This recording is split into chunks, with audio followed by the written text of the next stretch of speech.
Okay, hello. Here we are, July 11th. I missed a couple of days. I know. But the nice thing about that is you can always just search back to last year and experience last year as if it was today, right? Right? Yeah. It's, a tumultuous week, but here we are. Another day, another today's Decay. Celebrating births and beginnings of everything important since the dawn of time. Today, in 1871, Andre Delord was born, who was one of the main people involved with the Grand Guignol in France, which, for those of you that don't know, was live horror theater where, it was like sadomasochism on display, where you like that, do ya? Oh, you like that, do ya?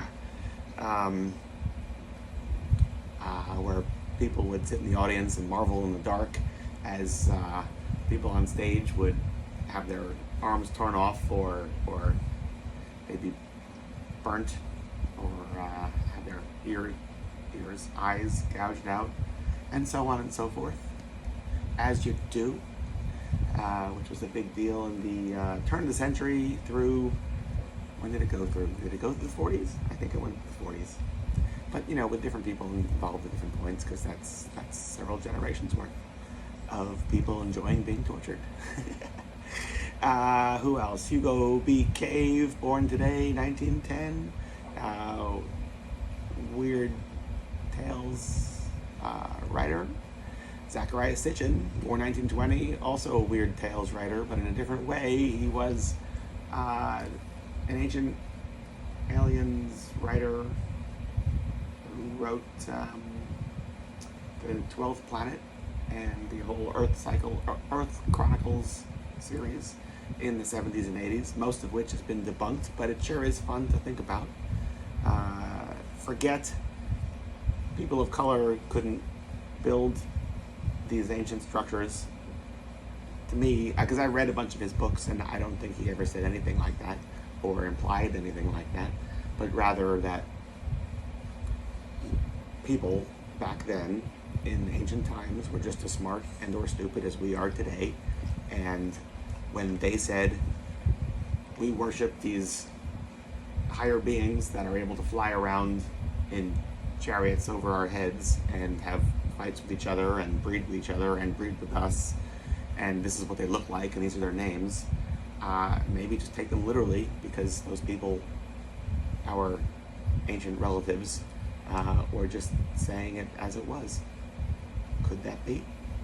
If roles were reversed and we went to a foreign planet and then fought with each other because we had been held up in a spaceship for a very long time together and hate each other, as most humans do, would it be so surprising if the creatures that lived on that other planet that we were visiting didn't worship us as gods? I don't think that's such a far-flung theory. Anyway, Zecharia Sitchin, like I said, I read all of his writings, and most of it is just kind of meandering and nonsense, but I do really enjoy it. It's better than Game of Thrones, which doesn't have an ending. I guess Zecharia Sitchin doesn't have an ending either.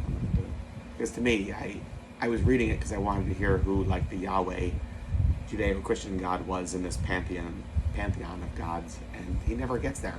And to me, that's like, $64,000 question or whatever of who begat whom here, and where does this character fit in? Which all leads me to calling Coast to Coast Radio to talk about this, because I think that, which was, when did I do that? I don't know, 2008-ish, let me say.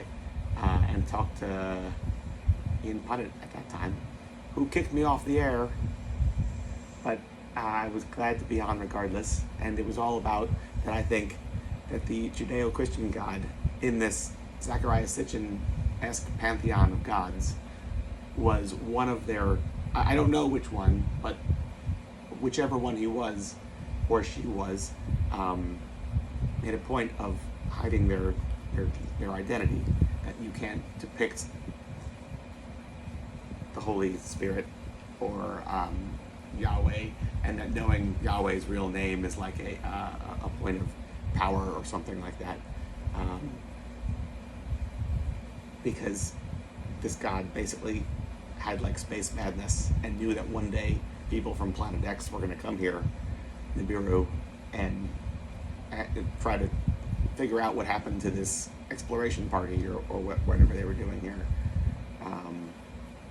And this character knew that like they needed to hide their tracks because one day they were going to get found out. Yeah. Just my opinion. I could be wrong. What else? Reverend Charlie Jackson, born today, 1932. Awesome stuff.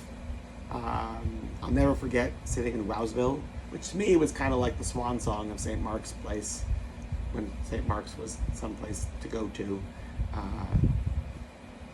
Alberto and Wowsville would just let us sit there and drink and listen to records and not buy anything. And one of those records I listened to and did buy was Reverend Charlie Jackson. Excellent stuff. Orson Welles on this day performed with Mercury Theater on the Air, their rendition of Dracula on CBS Radio, 1938. Super exciting to think about. Alan Freed's Moondog House premiered on this day on WJW Radio on this day, 1951. 1951, think about that in relation to like rock and roll and Elvis, that's like 54, 55. 1951, Trailblazer.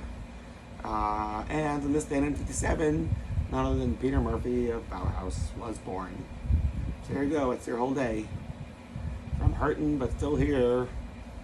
Like Decay. Today's Decay. And Louie. July 11th. From us to you. Till tomorrow. Goodbye.